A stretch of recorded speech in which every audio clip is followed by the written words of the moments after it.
And the home. That is the beautiful voice we haven't heard for a while, but the singer is optimistic he'll get to return to the stage. You know, sometimes we cover stories that inspire others, but some of those stories inspire those of us who tell them. Tonight, we're checking in on an old friend.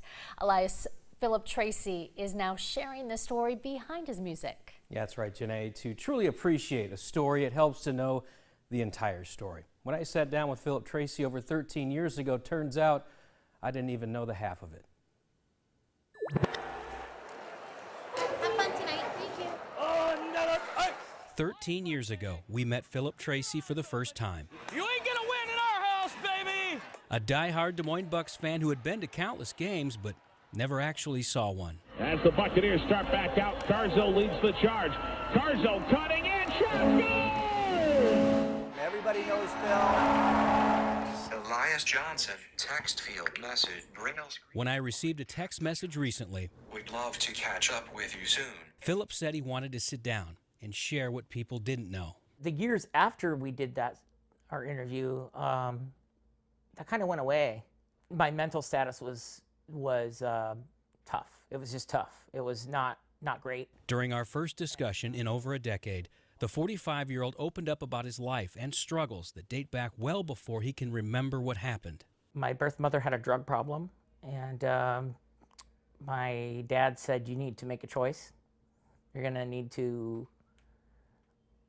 choose the kid or choose the drugs. And obviously she chose the drugs, so they got divorced. Since she didn't get her way, she called the police and said that my dad had abused her, and he never laid a hand on her. And it was while he was in jail. He spent 6 months there. It was while he was there that I was abused by my birth mother, and it was very graphic. She took drug needles and jammed them through both eyes. Then she broke 3 of my 4 limbs, and she left me for dead. As his mother left 6-month-old Philip for drugs, someone passing by the home heard the screams and walked through the open front door to rescue him. Nearly beaten to death, he was rushed to the University of Iowa hospitals. They told my dad that I was going to die, that it was 100% certainty that I was going to die, that he needed to prepare himself for me dying. And I made it. After 4 months of healing, Philip was reunited with his dad, who remarried and raised Philip. He went to the Iowa Braille School in Vinton and learned how to live a life unable to see. Years later, he was diagnosed with ADHD, OCD, and relied on pain meds to help his spine. But Phil says getting help for the ongoing battle inside his head was most difficult. It's okay to get yourself evaluated. It is perfectly okay. You do not have to be the strongest man in the world. It is okay to be weak. It's okay. It's part of life. I don't want anybody to be ashamed of their situation. That's what I learned in my counseling. No shame, no blame. That attitude helped get him to Fresenius Medical Center in Des Moines. Well, in March, I went to the kidney doctor, and he said I was going to need kidney dialysis because my kidneys were down to 8% function. And quite frankly, I told him no thank you. I don't want anything to do with it. I'm just going to let nature take its course. I've lived a good life, and whatever happens, happens. But after saying some prayers, boom! Right in between. A change of heart got him to walk through the doors. It was an instant reversal. I went from no to, oh my God, we got to go. And we got to go now. You know me, if I'm doing it, I'm going all the way. After 3 months of going to dialysis 3 times a week, over 3 hours per session, the old smile is back. Here's my microwave.